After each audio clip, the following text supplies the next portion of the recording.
Okay, so good morning, everybody.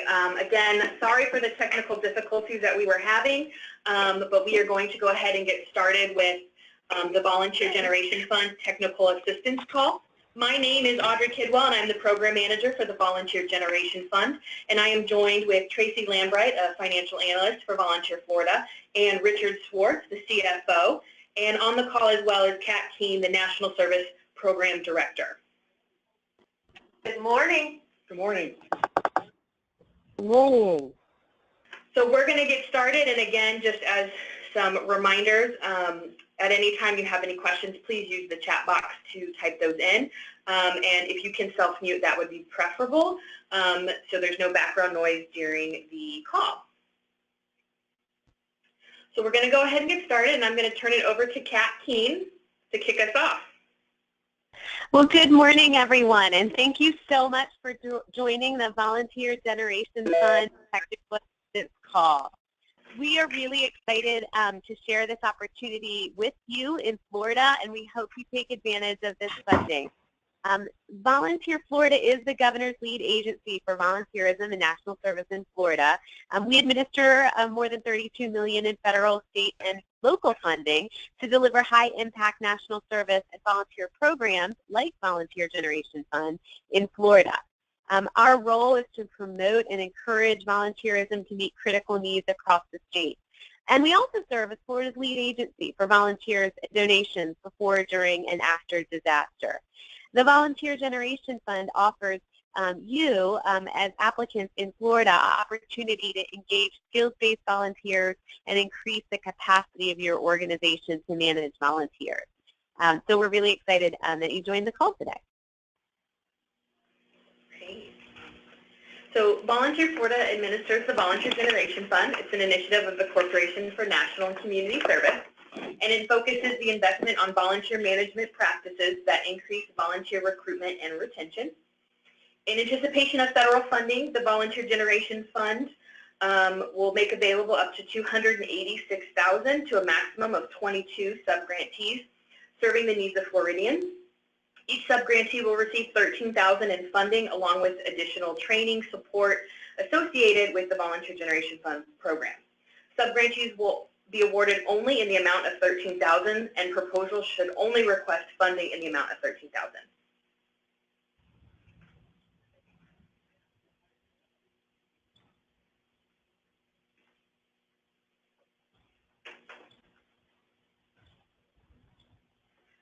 So we're going to go briefly over skills-based volunteering. It's an innovative approach that is rapidly gaining recognition as a powerful driver of both social impact and business value. Skills-based volunteerism utilizes the skills, talents, and education of volunteers and matches them with the needs of the nonprofit. The type of skills that you'll be looking for the volunteers will be what is best suits your organization, since you know the skills that you need and the types of volunteers that you need to meet the mission of your organization. So, and then we have an infographic here that shows in 2016, Volunteer Florida invested $212,000 in Volunteer Generation Fund grants to 20 nonprofits, and then those 20 nonprofits recruited over 13,000 skills-based volunteers, which is really wonderful.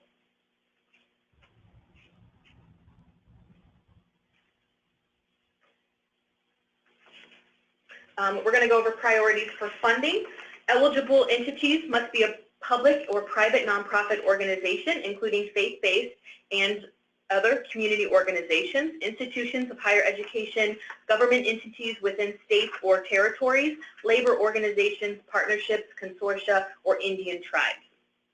Volunteer Florida will encourage geographic diversity by actively seeking proposals from all 7 regions of the state as defined by the Emergency Division of Emergency Management. If you're unsure which region you fall within, in the RFP on page 3, there is a link that can take you to the map that shows you which county falls within which region. The Volunteer Generation Fund cannot be used as an expansion of existing federally funded national service programs such as AmeriCorps, AmeriCorps Vista, Senior Corps, RSVP, and others. We have some priority areas for the VGF funding this year. Volunteer Florida is soliciting proposals from Florida organizations that use volunteers to provide services in the following 6 CNCS categories. It's disaster services, economic opportunity, education, environmental stewardship, healthy futures, veterans, and military families. In the application process, you will only be able to select one of these 6 focus areas. So if your proposal fits within many, please choose the one that best suits your application. Proposals including one of the priority areas listed will receive a 3-point scoring priority. We have disaster services, improving community resiliency through disaster preparation, response, recovery, and mitigation, and the opioid crisis, reducing and or preventing prescription drug and opioid abuse. We wanted to highlight the fatal criteria. Proposals will not be reviewed for funding unless all of the fatal criteria are met. Proposals are submitted in the MicroEdge online portal and received by Volunteer Florida no later than August 4th, 2017 by 5 p.m. Eastern Standard Time. Proposals will not be accepted via email or hard copy. The proposal includes all of the following performance measures. Organizations will opt into the 300 skills-based volunteers recruited, 2,000 hours served by skills-based volunteers, and the participation of a pre- and post-assessment measuring organizational implementation of effective volunteer management practices. The proposal requests the allowable sub-grant amount of $13,000 and provides 100% match $13,000. And again, note that match can be cash or in kind. And we'll be going over that in a few slides with the budget section. The proposal includes a signed budget using the approved Volunteer Florida template. That template can be found on the Volunteer Florida website, and electronic signatures are acceptable.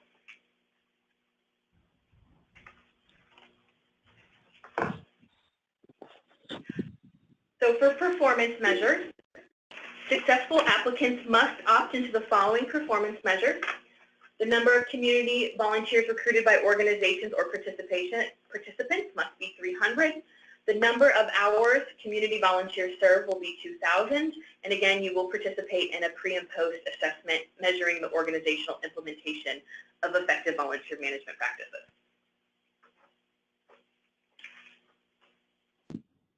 Okay, so I understand that that was a lot, but we're going to pause for questions really quick. If there are any questions that you have for the slides that we covered. Yeah, can you hear me? Yes, I can. Okay, thank you. One question related to the performance measures is the financial consequence associated with not meeting the requirements.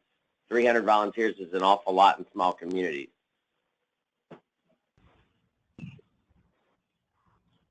This is Kat. Good afternoon. I'm happy to answer that question. Organizations, you'd be under contract to meet the 300 volunteers. It's a cost reimbursement contract per month.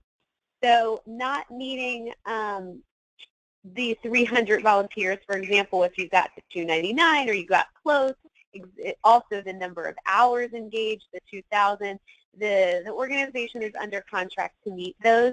However, it's a cost reimbursement contract, so there's not a financial penalty. And what we've found over the last 7 years supporting the Volunteer Generation Fund in Florida is those numbers, that 300 and 2,000, became more possible for some smaller organizations as they partnered with others, because those skills-based volunteers can be ongoing or they can be episodic. Does that help answer your question? It does, but it raises another question regarding the contract then. Is there a monthly performance? For example, is the 300 volunteers divided over the life of the contract, you know, and translated into a monthly performance? Great question. And that's actually coming up in another section of our technical assistance call. There are mid-year and end-of-the-year reports. So okay, those numbers are great. Great question.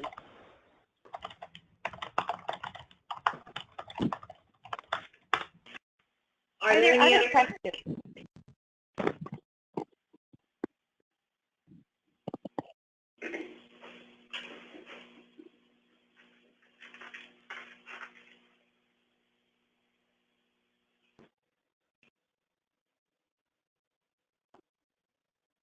Yes, this is Bevan Rogel from Encore Tampa Bay. But my quick question is, as we look at skill-based volunteers versus episodic task-based volunteers, are you wanting us to measure the difference, or how many of our skill-based versus task-based or episodic? Hi, Bevan. Good morning. This is Kat. The assumption with this grant is that all volunteers are skills-based volunteers. Okay. Your organization and others on the phone may or may not have different ways of describing their volunteers, and if so, that's potentially something you could explore offline. But as you see in this notice of funding, we view skills-based volunteers very widely, and so the assumption is that all of these volunteers are skills-based. Got it. Thank you. Sure. Are there other questions we can answer? Can you hear me? Yes. Hello? Can you hear me? Yes, we can. This is Doris. I'm calling from Caridad Center. I was wondering on the pre-post measure if you're going to suggest which instrument we use for that assessment. Yes, this is Audrey Kidwell, and we will provide the pre and post test. And again, that is it'll be one per organization. It won't be required to be sent out to your volunteers. It'll be the person who is the main contact for the contract. And so we will provide all of that information and deadlines to successful applications. Thank you. Can you send us a copy of the assessment?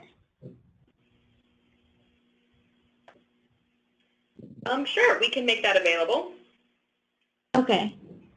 And do we have to recruit volunteers from a certain population, or can it be any skill-based volunteer? It can be any skills-based volunteer, and again, that would be articulated in the application, what types of volunteers, where you're recruiting them from, and what would they be doing. But no, there's not a specific set of like, age requirements or anything like that. Okay.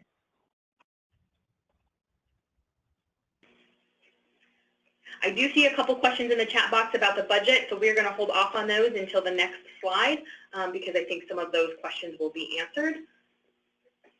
I wonder if there's can I? And then is there another question? I don't think. Okay, so we'll go on to the next slide, and so we're going to be covering the budget. So I'm going to turn it over to Tracy and Richard. Good morning again, everyone. This is Richard Swartz, CFO of Volunteer Florida. And before we get into the details of the budget and what's required, I just want to reemphasize the last paragraph that's on this slide that says that all applicants are required to submit their most recent audit report, including the management letter, if applicable, and the schedule of findings and question cost, again, if it's applicable. And Tracy, if you'd like to go into the details of the budget, please feel free. Good morning. For the budget, the funds that are awarded to subgrantees, pardon me, are intended to be used for capacity building activities to develop or strengthen the skills-based volunteer programs. These grants are cost reimbursement only and may include only the following budget categories for the allocation of the $13,000 subgrant award. Category 1, personnel and personnel fringe. Funds may be used to hire new personnel or support existing personnel for up to 2 personnel positions to develop or augment a skills-based volunteer program.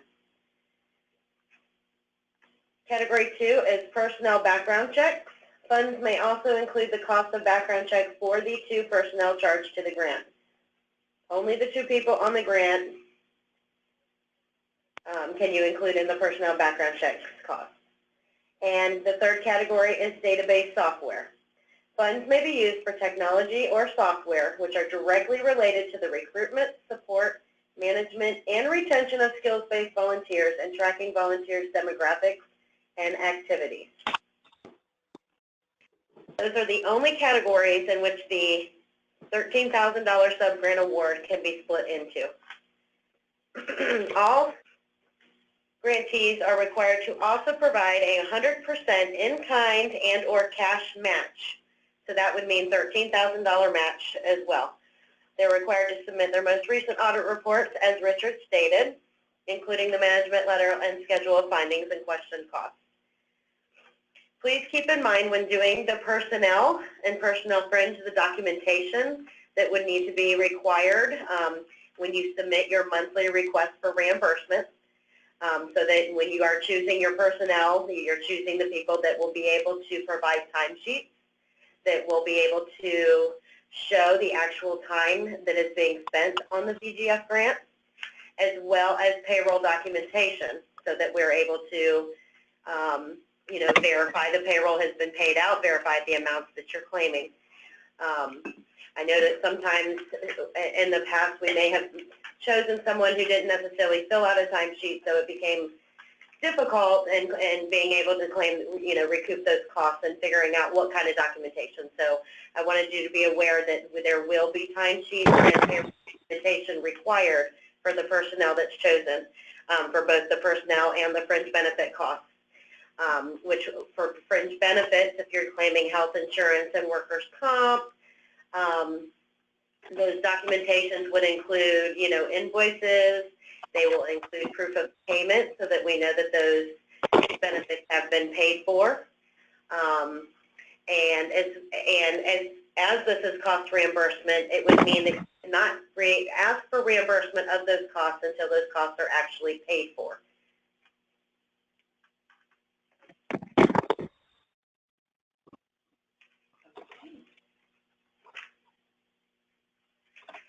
So we're going to open it up for any questions related to the budget. Again, on the Volunteer Florida webpage, under the available grant portion, there is a downloadable Excel sheet of the Volunteer Florida budget that you will fill out and complete and upload through the online system. And then there is also a sample budget just for your reference to see what charge. So both of those resources are available on our website for you. Are there any questions about the budget?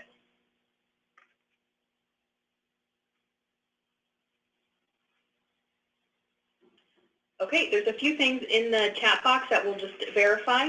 An organization is seeking to establish a connector portal. Does funding only apply to recruiting volunteers directly to our organization, or can we have an MOU with other orgs?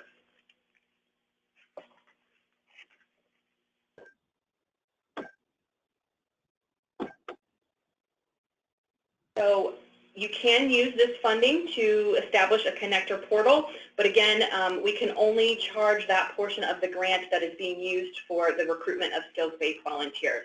So if you're using that portal for multiple different projects within your organization, in the budget you would articulate what percentage of that portal is being used for skills-based volunteers or for the VGF grant. So if you're sharing it with another organization, then you would only be able to reimburse or use that cost for match for whatever specific portion is being used for VGF. And then another one is, can 100% of the funds be used for salaries or facilitators?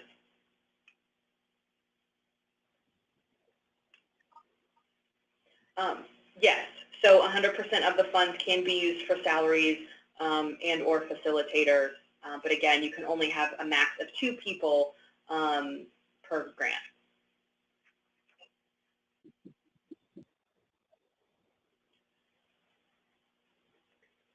Another organization typed in, we are an initiative under a community foundation as a nonprofit. Can we use the audit reports from the community foundation?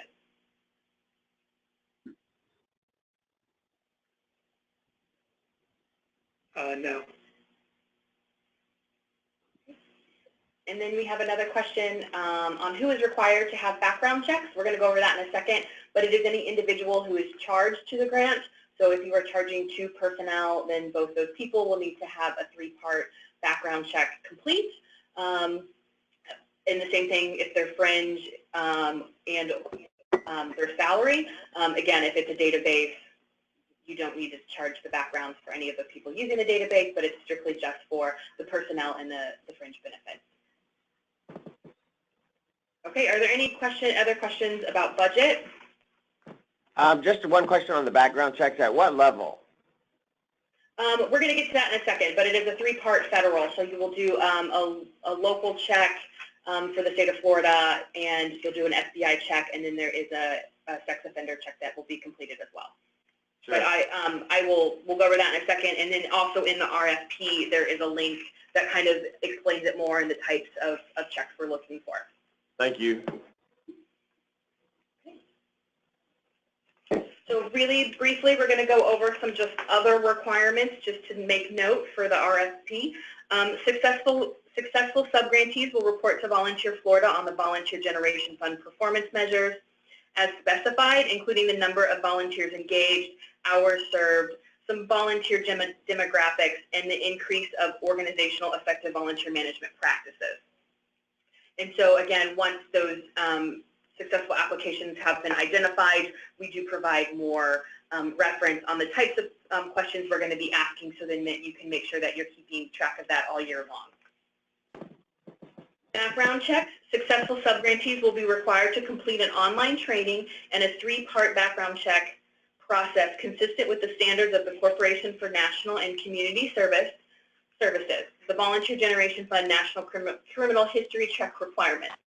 This includes a National Sex Offender Predator Registry, NSOPR, clearance, State of Florida, and State of Residence as applicable, and FBI fingerprint check on all staff members assigned to the grant through federal or match funds.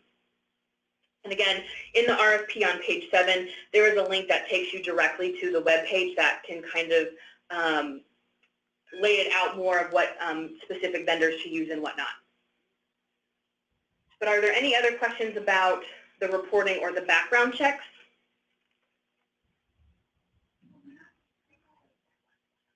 Is there a monthly reporting, a quarterly reporting, or did you say twice over the life of the grant? Yes, so the reporting will happen twice a year. There'll be a mid-year and an end of year. Thank you. And at the start of the contract year, the reporting template will be provided with the due dates as well. Thank you.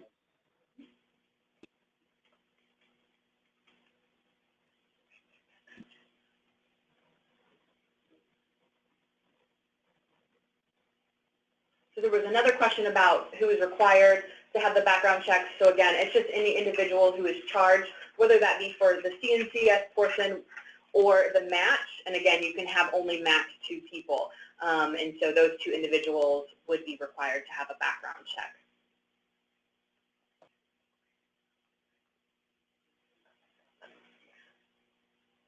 So there's another question that came in that talks about how the applicant's organization is implementing and managing its volunteer program. If this is in regards to the reporting organization, successful applications will, there's a couple of question and answering sessions on the report, on the sections on the report where they will describe how they are working to implement some successful volunteer management practices.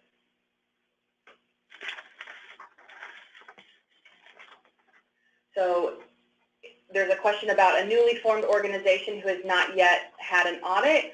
Will you accept a formal financial document, or what expectations do you have for new organizations? To answer that, I would say if you have not had an audit completed for a newly formed organization, if you do have a compilation or review, that would be acceptable. If you don't have either of them, then normal financial documents of your most recent would be acceptable. I would strongly advise prior to this, at least getting some kind of a compilation done from an outside accountant, and hopefully that would be a skill-based volunteer. Yeah.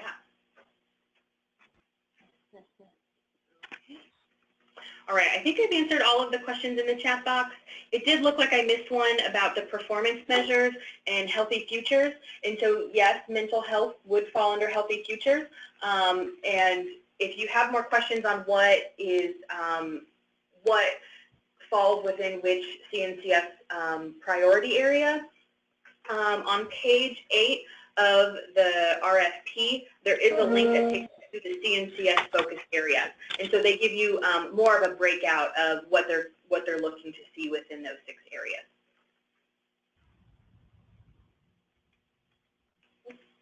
And then lastly, I wanted to go over the Volunteer Generation Fund timeline. Today is the technical assistance call. This call is being recorded and will be posted to the Volunteer Florida webpage early next week. The proposal deadline is August 4th by 5 p.m. We will do a proposal review August 5th to the 18th. We will request clarification as applicable on the 21st. And all of those clarifications will be due September 5th. We'll post an award of notice on September 29th, and contracting will go out October 2nd with a call October 6th. If you are selected as a Volunteer Generation Fund grantee, you will be required to attend a training in November, and again, that information will come once contracts are issued.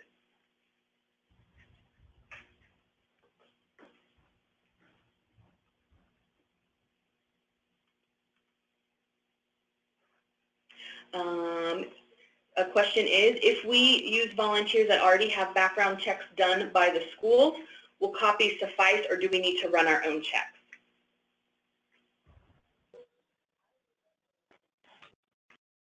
Volunteer Florida would require, if you are a new grantee to Volunteer Florida, that you would have to rerun those checks on those volunteers. Well, so let me rephrase that. Any volunteers that come to your organization, we do not require them to have background checks. For the VGF, the only people that need to have background checks are the staff that are charged to the grant for either CNCF or match. If they have a background check that's already been completed elsewhere, they more than likely will have to rerun those background checks. But again, for successful sub-grantees, we can have that conversation to see what the process is and when the background checks were run. There's another one, is are there more details on what is accepted as matching requirements? Yes, the matching requirements are the same as the requirements for the CNCF share of dollars. So they can only be in the 3 cost categories that we discussed, the personnel and personnel fringe, personnel background checks, and database software. They can be cash or in kind. So it could either be, an actual cash that's paid by your agency to cover the personnel, the salary, the fringe, the database software, or it could be in kind. And in kind would be goods or services that are donated. So if somebody donates the software to you, you can use that as match. But it also has to be in your budget. So when you're writing your narratives and you're doing your budget for this, if that's what you intend, that has to also be in your budget. There's another question that's talking about, can we recruit for multiple projects or roles, or do we need to recruit 300 of the same position? No, you can recruit for many roles within your application. Again, it just would need to be articulated in the application, what types of volunteers you're looking for and what roles would they be filling, but not all of them need to fit one specific project. Again, it just needs to be articulated within the application. And then there's a question about which Volunteer Florida grants qualify for additional points. I'm not for sure if it's referring to the funding priorities. So those would be proposals that have special considerations of disaster services or opioid crisis. Volunteers that are helping with those 2 categories receive additional points.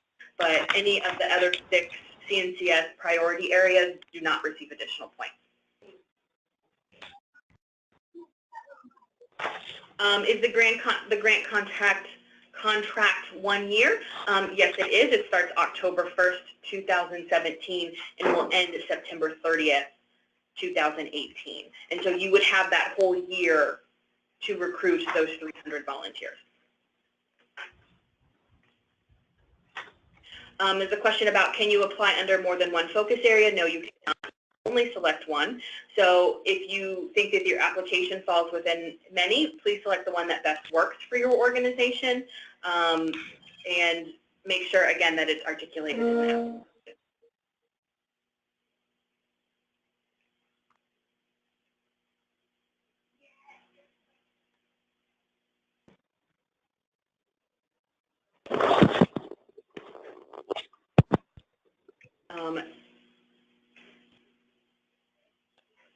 So there are more, there's a couple more questions coming in. Sorry, I'm just trying to let them feed. If we receive the VGF grant, does that preclude us from applying to AmeriCorps? And no, it does not. You can still apply, you just can't double dip funds or reporting. And so you would just need to make sure that's separate. But it does not take you out from applying to other AmeriCorps or Senior Corps or other CNCS programs. What pay rate did the grant team use for the 2 potential new hires to add capacity over the life of the contract?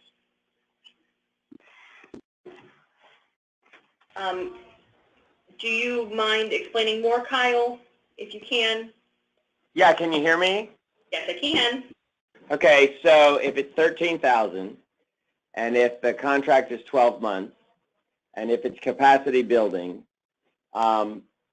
in taking the $286,000 and determining 22 sub-awardees at $13,000, I can only imagine that the team was trying to really think through what would really happen in organizations that, out there. So my thought is, how many hours a week did the grant team consider that an organization might use to hire people? Just trying to think through the available labor force that's in a particular market. Were you guys in the thinking? Like how many hours each those 2 people might expend, because that would directly relate to the amount of match that we would allocate on a weekly or monthly basis.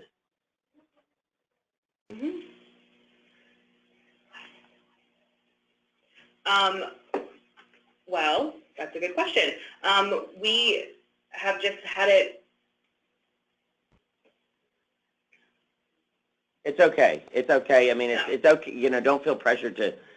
It's okay if there's not a real answer. I'm just trying to think through. I think historically with the VGF program, we've always had sub-grantees have a maximum award of $13,000 each. So with that being said, I think what you'd have to do is you'd have to look at the $13,000 that could potentially be available to you, and kind of figure out, maybe in a backward sense, based on the $13,000, out of that, how much of that is going to be staff, whether you need the 2 staff, and if you only need 1 staff, then back out what you think you're going to need for database costs, and kind of, determine what your needs are from a staffing standpoint, and then determine what kind of an hourly rate that you'd be willing to pay. So that would be my best. Sure, and that's exactly what I'm doing. I'm just trying to think through the performance measures too, and relate the investment into human, of human capital and into human capital to achieve the recruitment of 300 volunteers. I don't think it's enough money.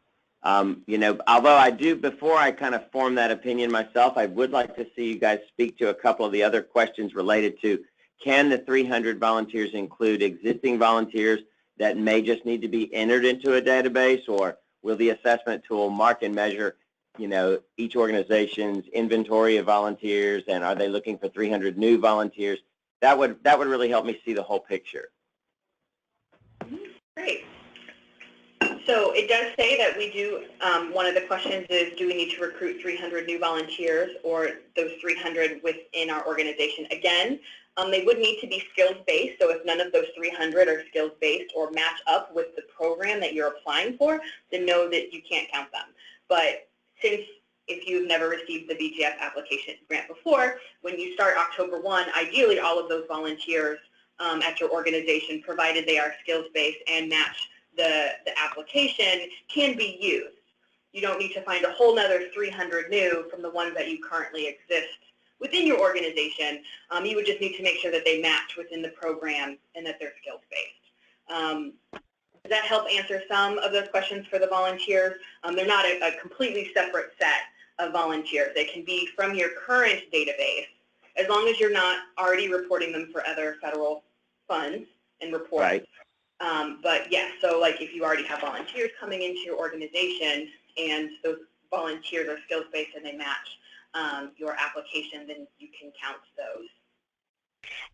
This is Kat. If I could just add one sentence, and then I think we'll probably need to move on, just looking at time. We have historically, this is the maximum that we've provided for the VGF grantees at $13,000. Historically, all of our, or the majority of our sub-grantees have way overperformed in terms of hours and volunteers, and I think that most of them, as they move into the year, are aware that they can count a broad range of volunteers. We also provide a multi-day training that also equips grantees with more resources. So that's definitely something to explore. And I think we might need to move on just looking at time and what we need to cover for the rest of the webinar. So if there are additional questions, just email us those questions and we'll work through that as you work on your application. Thank you for that, Kat. And yes, and so again, on the slide, there is an email, VGF2017@volunteerflorida.org. You can email all of your questions there, and they will be responded to. And again, early next week, this webinar will be recorded along with a PowerPoint and an FAQ, which will also, I think, help answer some of the questions as well. And so before we move on, this is the end of the portion for the RFP. We are going to show a brief view of MicroEdge, what the application kind of looks like, and the process to apply. Since it is a new system for many people, we wanted to provide that. So just briefly though, scoring criteria on what Volunteer Florida will be scoring applications is labeled scoring criteria and is on pages 8 to 10 with the breakdown for each section and narrative.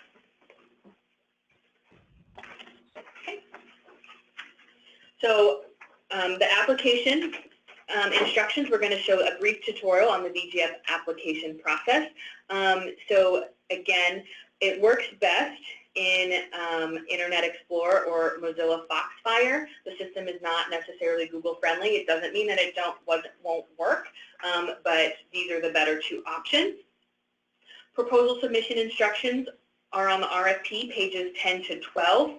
MicroEdge screenshots of the actual application are on the Volunteer Florida webpage under the available grant section as well, so you can look at them as you're walking through the application.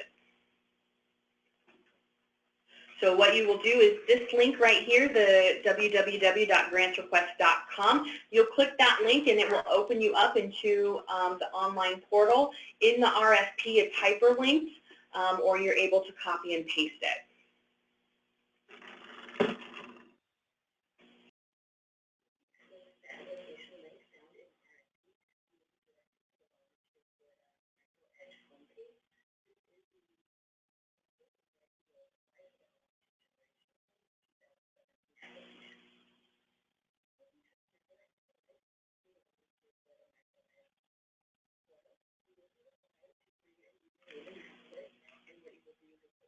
Where it says new applicant, and you will put in your email and you will create a password. Just as a reminder, Volunteer Florida has no access to any of the passwords that you create with this system. So please make sure to write it down as you might need it later. If you have previously applied through this system or have a username and password but forgot the password, you'll hit forgot password. You'll type in the email associated with the account, and MicroEdge will send you a temporary password. Please keep in mind that that temporary password is only good for 24 hours, and it will prompt you to create a new one. So if you have your username and password ready, you will log in. And the first thing you'll need to do is enter your tax ID. Please do not put any dashes or spaces in between your tax ID and you'll hit OK. If you get this error message that you are confident that that is your tax ID, please just press OK and it will still allow you to complete an application. The next thing we ask is that you fill out question and answer the prompt.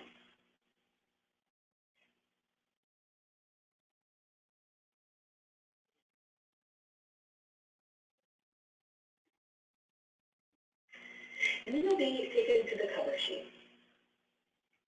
If your organization had previously applied through the system, some of your information may pre-populate, but you're still eligible to edit it. If at any time you need to refer to the RFP or to the official Volunteer Florida VGF budget, you can click this link right here. The best user practice is to right-click and open the link in the New tab so you can see the application and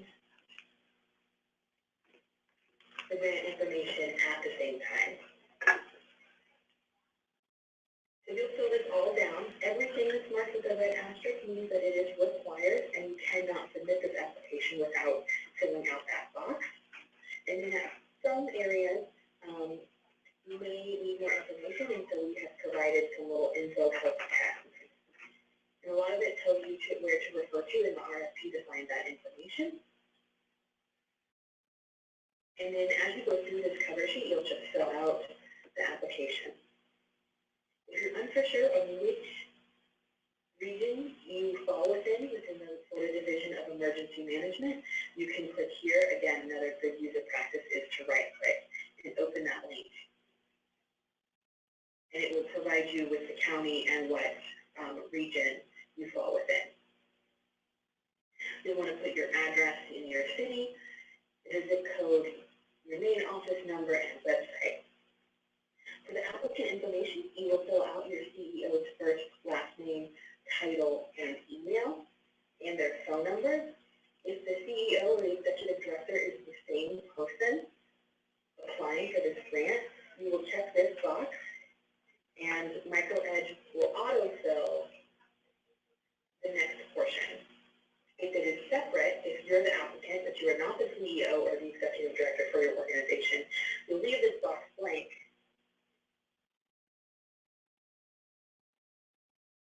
And you'll be able to put in your information.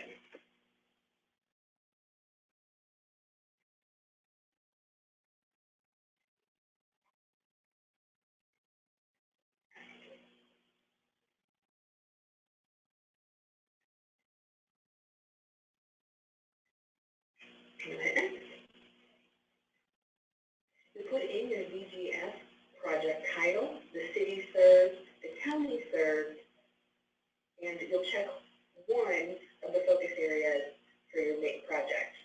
If at any time you need further information on a description of the focus areas, you'll click here.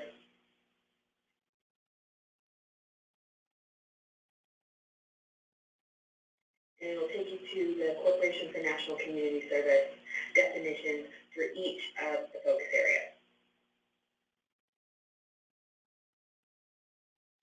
If you are opting into one or more of the special considerations, you'll please check these boxes to let us know which one. And for the volunteer management practices, you are required to select 3 or more, and so you'll just select the 3 that you're going to be working on throughout the VGF year.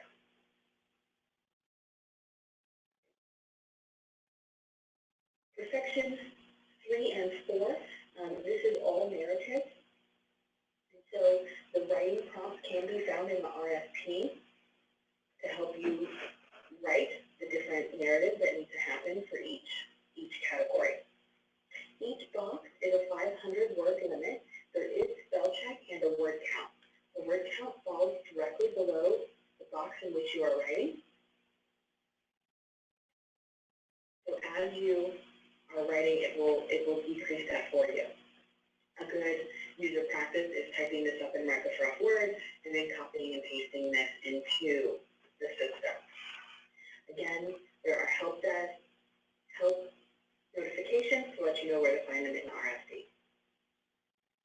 If you have been a previous grantee, there is an extra section for you to complete, and you will enter that here in the past performance. If you have never been a VGF grantee, You will need to put something in this box, but you do not need to fill out the prompt. We ask that you simply put in A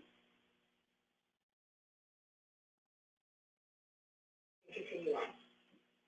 You'll put your organizational capacity,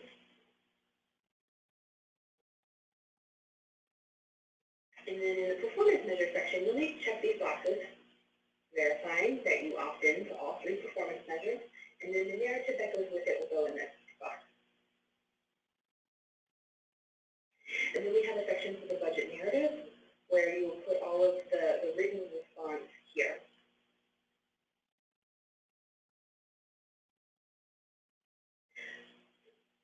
Section 5 is the submission, and again, it's just for our verification that you're going to check this box so you understand that you are required to complete a 3-part background check. And you're checking this box saying all of the information that you're submitting is true. Whoever is the applicant will put their electronic signature here and the date of submission, and you'll hit next. And then the last thing we ask is that you upload your proposed VGF budget and your most recent audit report, including the management letter, the schedule of findings, and questions crossed. So both of these are required, and again, the system will not let you submit without submitting both of them. For the budget, what you'll need to do is you'll need to select the appropriate drop-down, and then you'll browse your computer to find where the document is saved.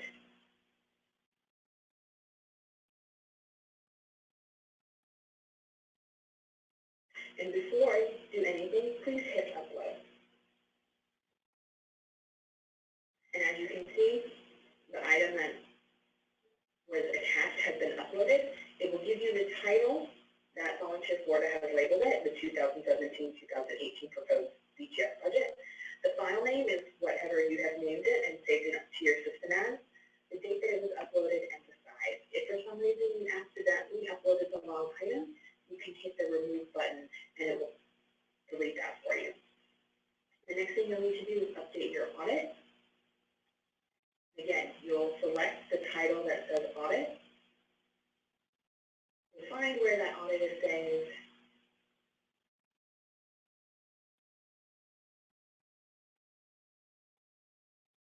And you'll hit upload.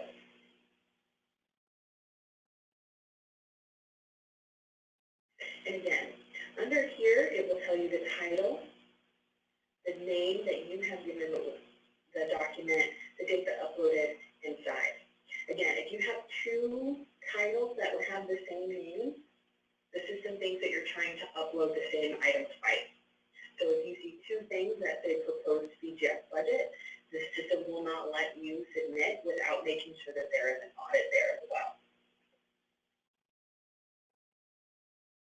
The maximum size for all attachments combined is 25 megabytes. And please note that files with certain extensions cannot be uploaded. The preferred method is PDF or Word document. Excels are acceptable as well. If for some reason your audit is too large and is over the 25 megabytes, please reach out to Volunteer Florida and we can figure out a workaround so you can submit your application successfully.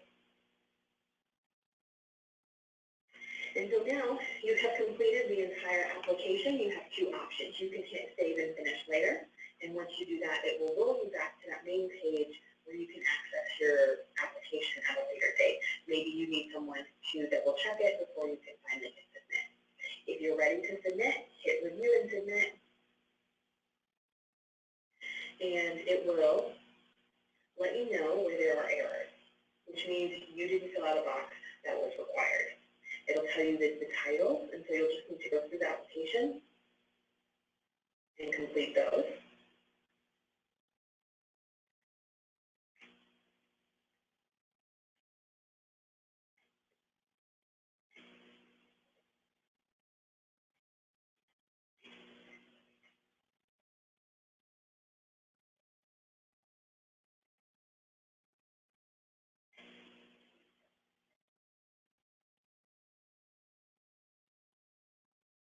And then you'll need to hit update.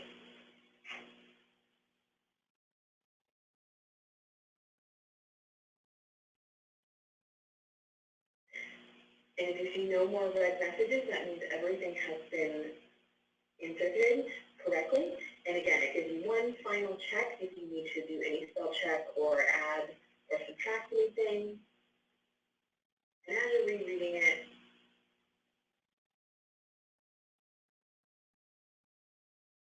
go all the way to the bottom and you'll hit submit. Once you hit submit, the web page will roll back to the initial home page and you'll receive an application that either says you have saved your application successfully or that you have submitted your application. And if you have submitted your application, you will receive a tracking number in the email. If you do not receive an email saying thank you for your submission and a tracking number, Volunteer Florida did not receive your application. And it will also email you your application exactly how it was submitted to Volunteer Florida for your record.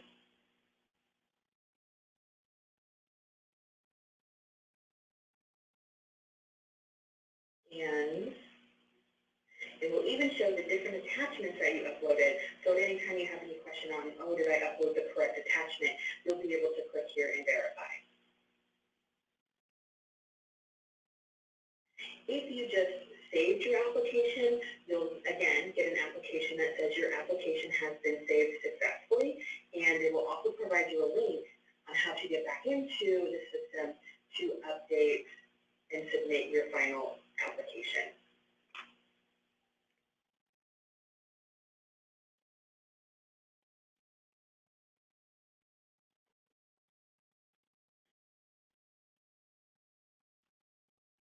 Okay, so thank you guys so much for participating and listening in to the Volunteer Generation Fund Technical Assistance Call. Again, these recordings, along with the PowerPoint slides and the FAQs, will be available on the Volunteer Florida website early next week for you to access. But at any time, please contact VGF 2017 at volunteerflorida.org with any of your questions, and we will be here to answer any of those for you. So again, I'm Audrey Kidwell, and I'm at Volunteer Florida. Thank you guys so much for participating in today's call. Thank you.